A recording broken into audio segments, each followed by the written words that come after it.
The Nations Championship is here, the inaugural Nations Championship, the first ever of this tournament, the first ever of its kind. And in this video, I'm going to be giving my preview for Scotland for the first 3 rounds of the Nations Championship for their Southern Hemisphere leg, their Southern Hemisphere tour. It's going to be absolutely awesome. I'm going to go over the team, I'm going to go over their games, the players I'm the most excited to see. I will also be doing a lot more content coming out, so if you do enjoy the content, please don't forget to like and subscribe to help the channel grow. I honestly appreciate all the support. All the Scotland fans were absolutely awesome throughout the Six Nations, and I will once again be doing the predicted lineups before the games, the who should they pick, kind of the 23 who I think they will pick, the match previews, the team selection reactions, the match reactions right after the game, about 20 or 30 minutes after the game it should be coming out, and of course the player ratings as well the day after the game. So it's going to be very fun, and I will be covering all the teams for the Nations Championship. So if you do enjoy that type of content, please hit the subscribe button and stick around. It's going to be very fun. So let's just go over the team that Scotland have selected. In the forwards, Ewan Ashman, Josh Bayliss, Magnus Bradbury, Gregor Brown, Scott Cummings, Rory Dodge, Jack Dempsey, Freddie Douglas, Matt Fagerson, Xander Fagerson, Johnny Gray, Gregor Hiddleston, Will Hurd, Nathan Macbeth, Liam McConnell, Elliot Miller-Mills, Darcy Ray, Alex Samuel, Piers Skuman, Seb Stephen, Rory Sutherland, and Max Williamson in the forward pack. So a really good forward pack.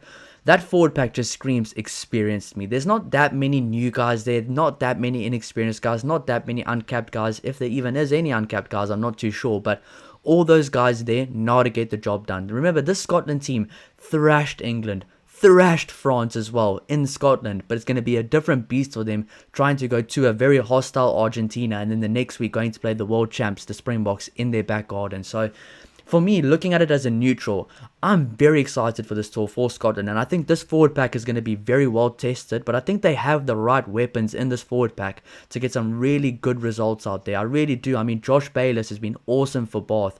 Ewan Ashman needs to pick up his game, but he can be really good on his day.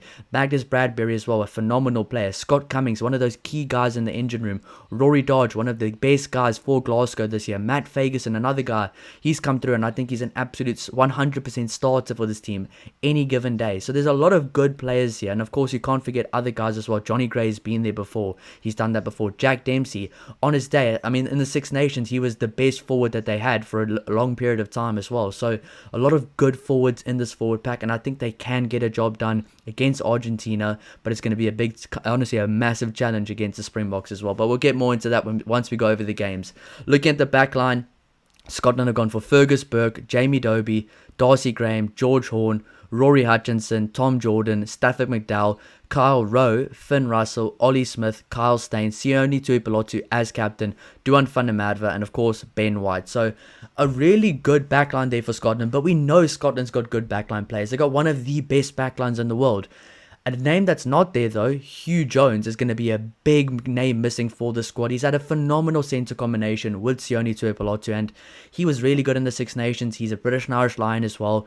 Not having there might make a few holes in their game, but also they have guys that have been part of those combinations at Glasgow as well, like a Stafford McDowell. So I think this backline will be more than okay. But I mean, some really exciting players there. I mean, just the players that are screaming excitement to me there. Jamie Dobie, Darcy Graham, George Horn's absolutely awesome. Stafford McDowell is massive.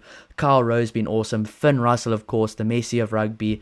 Kyle Steyn, one of the best wingers in the world currently this year in 2026, of course. Hopefully he can play against South Africa in South Africa. I do think the South African crowd does respect him. I mean, me as a Springbok fan, I love watching Kyle Steyn, and I love watching Duan van der Merwe as well. But of course, Sione Tuipulotu, another guy that he lives and breathes the game. He's a very competitive guy in nature. I've seen some podcasts, some interviews of him, and he just loves the game of rugby, and he loves touring to South Africa as well. So I think this whole group is a really good, a really talented, and also a very experienced group from Scotland. I said it before, for some games in the Six Nations, Scotland just needs to start being consistent. They've got the weapons, they've got the tools in their arsenal to do it. Yes, it could be a coaching thing as well, but this team in general, they really struggle to solve problems when they are faced with problems in a game. I mean, a perfect example is that Italy game in game 1. They were taken out of their comfort zone. Of course, the weather didn't play into the kind of style they like, but they were asked a lot of questions from Italy, and they just couldn't answer those questions. So I think Scotland as a group group of players on the field need to be better at making adjustments, and honestly making adjustments to their game and style to kind of solve problems on the fly in a game, because you can't always prepare for exactly what's going to happen. That's the point. That's the thing what we love about international rugby. Every single team every single week is going to throw something completely different at you and go about their kind of preparation differently from week to week, from team to team. So it's going to be really fun to see if this team can kind of bounce back from those poor games in the Six Nations and play a lot more consistently, like that England game, like that France game. Because if they can do that consistently, they can be a threat to any single team in the world. But that being said, they've got some really fun games coming up, starting off with Argentina, a very hostile crowd in Argentina. That's going to be a really fun one.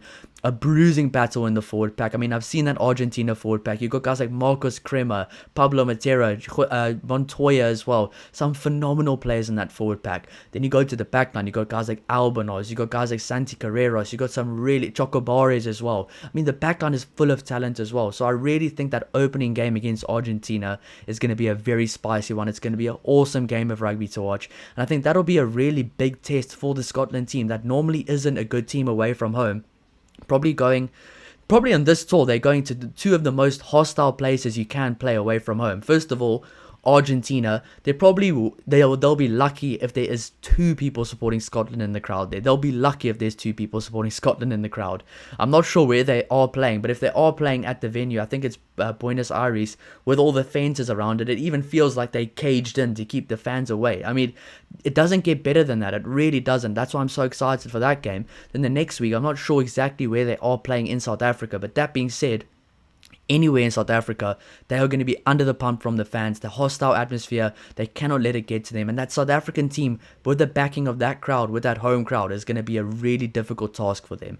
But that being said as well, this team has what it takes to go there and keep it close or even get a big result. I mean, that's coming from a South African fan as well.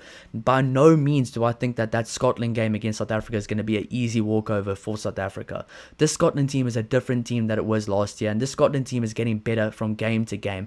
All they need to do is just be more consistent and play the best way they can every single week and be able to make adjustments if a team throws something different at them. So really excited for those 2 games. And of course, the final game is a home game against Fiji, because they're playing at Murrayfield against Fiji. So that's going to be a very different one, a very difficult one for me to process why it's a home game for Fiji. They might as well just say it's a home game for Scotland, because it might theoretically be a home game for Fiji, but all the crowd's going to be there to support Scotland. But that being said, I hope a few people show up with the spirit of supporting Fiji for their theoretical home game, because hopefully a lot of fans do go that are Fijian as well. But that's also going to be a tough game. I mean, Joshua Tuisova, Semi Radradra, Lavani Botia, all these phenomenal players from Fiji are really going to pitch up, and it's going to be a very difficult game for them, because Fiji have some really informed players from the top 14, from the Prem, from the Super Rugby as well. So they are not going to be a pushover either. If they think they're going to leave Argentina and South Africa and they're going to get an easy game, they're in for a rude awakening. But I know they do respect Fiji. Of course, they know what Fiji can do, and that's going to be a really exciting game.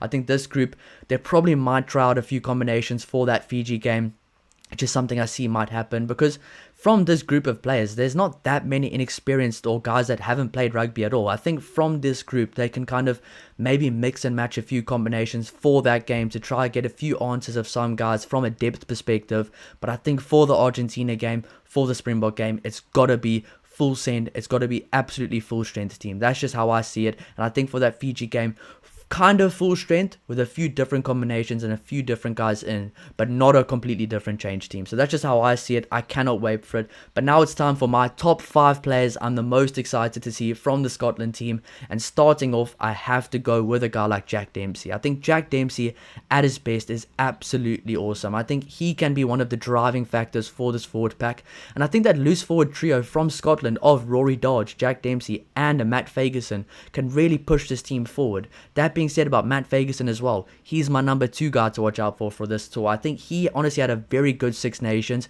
He wasn't really in the starting pecking order, but he is a man mountain. He is a huge human being, and he's starting to use that a lot more. He's becoming a lot more explosive. He's one of those guys I'm really excited to see. And I think the third player as well will be Rory Dodge, one of those guys I'm excited to see. The whole loose trio from Scotland, I think that will be the starting loose trio, with maybe a Josh Bayliss on the bench. I think Josh Bayliss is one of those guys, he can be a bit of a secret weapon with how explosive he is, with how fast he is. I didn't realize just how incredibly fast this guy is.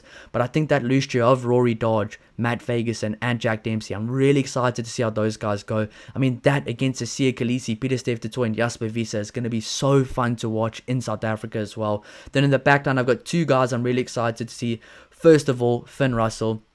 I absolutely cannot wait to watch Finn Russell play. Can he keep that same style of play? Can he play with that much confidence in a hostile Argentina, in a hostile South Africa? I think it's going to be a very good test for him. I think more than likely, these Scotland players must be really excited and really ready for the test of an Argentina test away, of a South Africa test away. I've seen some of the podcasts, I've seen some of the interviews. They cannot wait for it, and I can't wait for it either. It's going to be absolutely awesome.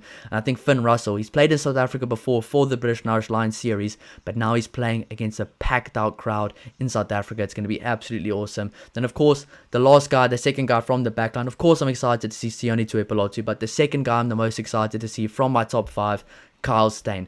Kyle Steyn playing against South Africa, for me, I cannot wait for it. I really do hope the crowd from South Africa kind of opens him up with open arms, because he is one of those guys. He went overseas for a better opportunity, and just look at what he's doing. Would he realistically have played for the Springboks with how his rugby was going at that stage? No.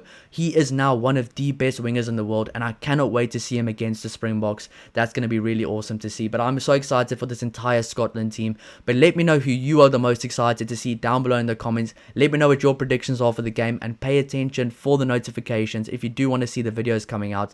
And please hit the subscribe button, because there's going to be a lot more videos for Scotland coming out as well. So I'll see you in the next one. Cheers.